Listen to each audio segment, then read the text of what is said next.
Good morning student, my self doctor Anju, assistant professor of geography, कन्या महाविद्यालय खरगोदा। आज का हमारा टॉपिक है the work of river and produce landforms. River किसे कहते हैं? बहते हुए जल का गुरुत्वाकर्षण के कारण ऊंचाई से निचले ढालों की ओर एक निश्चित मार्ग में जल धारा के रूप में बहना नदी कहलाता है। द वर्क ऑफ रिवर, नदियाँ भूतल पर को समतल करने का कार्य जो है वो तीन तरह से करती है: अपर्दन द्वारा, परिवहन द्वारा और निक्षेपण द्वारा। अपर्दन जो है जब अपक्षय द्वारा जो सामग्री प्राप्त होती है या फिर नदी के जल के द्वारा जो काट छाट होती है चट्टानों की, उसको अपर्दन कहा जाता है। अपर्दन के बाद जो अपर्दित पदार्थ होते हैं या अवसाद जो होता है जल के अंदर, उसको एक स्थान से दूसरे स्थान पर लेकर जाना परिवहन कार्य कहलाता है। परिवहन जो नदी के जल के साथ जो अवसादित पदार्थ बह के चल रहे होते हैं, जब नदी का जल उनको आगे बहाने में असमर्थ हो जाता है तो उनको किसी स्थान पर धीरे धीरे उनका जो है जमाव करना शुरू कर देती है, उसको जो है निक्षेपण कार्य कहते हैं। लैंडफॉर्म प्रोड्यूस्ड बाय रिवर, उद्गम से मुहाने तक नदी के मार्ग को तीन भागों में बांटा जा सकता है: नदी घाटी का ऊपरी भाग, नदी घाटी का मध्यवर्ती भाग और नदी घाटी का निचला भाग। अपर्दन, परिवहन और निक्षेपण क्रियाओं के माध्यम से नदी अपने मार्ग में विभिन्न प्रकार के स्थल रूपों की रचना करती है। सबसे पहले है landform produced in the upper part of the river valley. इस भाग में नदी तीव्र ढाल पर बहती है, जिस कारण उसका वेग और अवसाद ढोने की शक्ति जो है दोनों ही ज़्यादा होती हैं। इस अवसाद में नदी का प्रमुख कार्य जो है वो अपर्दन करना ज़्यादा होता है। तो इस ऊपरी भाग में जो स्थलाकृतियाँ बनती हैं वो निम्नलिखित हैं। सबसे पहले है वी शेप्ड वैली।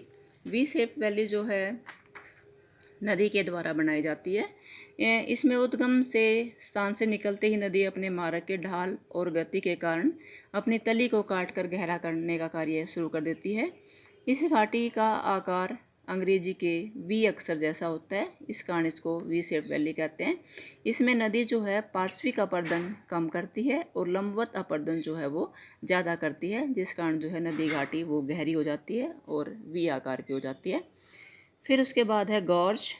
जो वी आकार की जो घाटी बनती है उससे अधिक गहरी घाटी को जो है गॉर्ज कहा जाता है। इसमें भी जो है पार्श्विक अपर्दन कम और लंबवत अपर्दन नदी ज़्यादा करती है।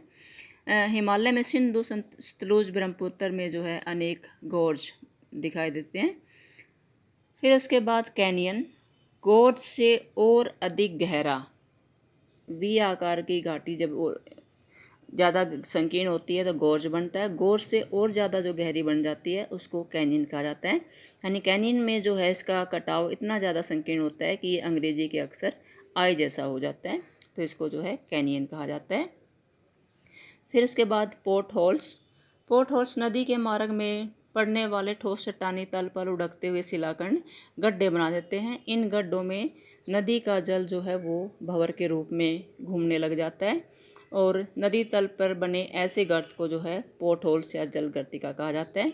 इन गड्ढों के नीचे की तली चौड़ी और मुंह संकरा होता है। कहीं कहीं ये गर्त जो है तली में नीचे से मिले हुए भी होते हैं, जिनसे ऐसा लगता है कि मानो प्रकृति ने एक पुल की रचना कर दी हो। फिर उसके बाद वाटरफॉल। चट्टानों के जब नदी चट्टानी कगार के ऊपरी भाग से सीधा नीचे गिरती है तो गिरते हुए जल को जो है जलप्रपात कहा जाता है। जलप्रपात जो है दो तरह से बनता है, एक अस्थायी जलप्रपात और दूसरा जो है स्थायी जलप्रपात।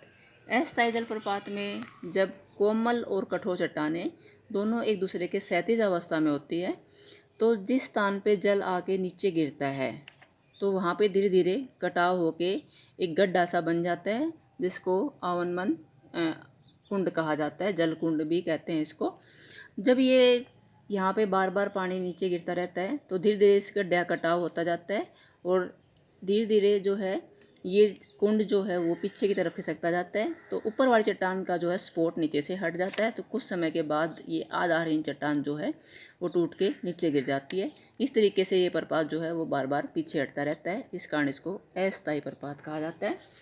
स्थायी जलप्रपात जो है जब कोमल चट्टान के आगे कठोर चट्टान लंबवत अवस्था में खड़ी हो तो उसके ऊपर से जब जल गिरता है तो कठोर चट्टान का अपर्दन कोमल की बजाय कम मात्रा में होता है, इस कारण जो है इसमें जलप्रपात पीछे की तरफ कम मात्रा में हटता है, तो ये लंबे समय तक स्थिर रहता है, इस कारण इसको स्थायी जलप्रपात कहा जाता है। फिर है उसके बाद रैपिड्स। रैपिड्स में जो है जब नदी के मार्ग में कठोर और कोमल चट्टानें अनुप्रस्थ दिशा में स्थित होती हैं तो असमान प्रतिरोधिता के कारण नदी का मार्ग उबड़ खाबड़ हो जाता है। परिणाम स्वरूप ऊपर से बहता हुआ जल थोड़ी थोड़ी दूरी पर जो है वो फुदकता हुआ सा प्रतीत होता है। इसी को जो है रैपिड्स या सिप्रिका कहा जाता है। जैसे नदी के अंदर हम देखते हैं कि जल जो है बीच बीच में से ऊपर नीचे होता रहता है, तो जो कठोर चट्टान होती है उनका कटाव कम होता है तो वो ऊपर की तरफ निकली रहती है, और कोमल चट्टान का अपरदन जो है वो ज़्यादा हो जाता है, इस कारण वो नीचे चली जाती है। तो इस कारण जो है जल ऊपर नीचे होकर चलता रहता है। फिर उसके बाद landform produce in the middle part of river valley. पर्वतीय क्षेत्र से नीचे उतरकर नदी जब मैदानी भाग में प्रवेश करती है तो अपरदन की अपेक्षा निक्षेपण कार्य जो है मध्यवर्ती भाग में अधिक पाया जाता है। इसकी प्रमुख विशेषता जो मध्यवर्ती भाग की वो अपरदन की बजाय निक्षेपण करना ज़्यादा होता है। तो इस भाग में जो है निम्नलिखित भूआकृति की रचना होती है। सबसे पहले है रिवर मियंडर। प्रौढ़ावस्था में नदी सीधी न बह करके सांप की तरह बल खाती हुई चलती है, तो जिसे जो है मियंडर कहा जाता है, विसर्प कहा जाता है। मंद गति के कारण मैदानी भाग में नदी की परिवहन शक्ति इतनी क्षीण हो जाती है कि वह जब अपने मार्ग में आने वाली रुकावटों को अपरदन द्वारा दूर करने की अपेक्षा अपनी धारा का रुख मोड़ लेती है। अगर नदी के मार्ग में कोई रुकावट आ जाती है तो उसको हटाने की बजाय उस रुकावट के साथ से होकर बहना शुरू कर देती है, तो इससे जो है नदी के अंदर मोड़ पड़ जाते हैं। इसी मोड़ को जो है नदी विसर्प कहा जाता है। फिर उसके बाद ऑक्सबो लेक। नदी के विसर्प जैसे जैसे बड़े हो जाते हैं, नदी के अंदर जब मोड़ पड़ना शुरू हो जाता है तो धीरे धीरे वो क्रिया जो है बढ़ती जाती है।